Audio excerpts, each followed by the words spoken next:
Inaresto sa Cagayan de Oro City ang isang estudyante dahil sa pagbebenta umano ng marijuana. Ang mga parokyano niya, mga kapwa niya raw estudyante. Makibalita tayo kay Clyde Macascas ng RTV1 Mindanao. Gamit ang 5,000 pesos na by bust money, nalambat ng National Bureau of Investigation Region 10 si Stephen Dave Orozco, 18 taong gulang at isang senior high school student.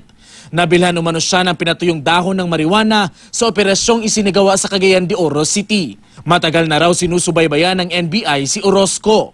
Almost a month, gisubilang sa ito siya kay danlog ng bataan eh. Balhin niya ang lugar na asa siya mo tansak.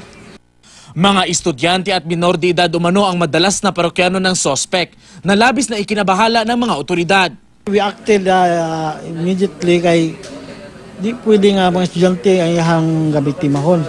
Bukod sa marijuana, nakunan din siya ng screwdriver na ginagamit umano niyang pangdepensa sa sarili. Inaalam pa ngayon ng mga otoridad kung sino ang supplier ng droga ng sospek. Hindi siya nagbigay ng pahayag.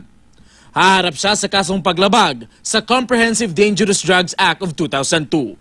Clyde Macascas, Nagbabalita, Pilipinas.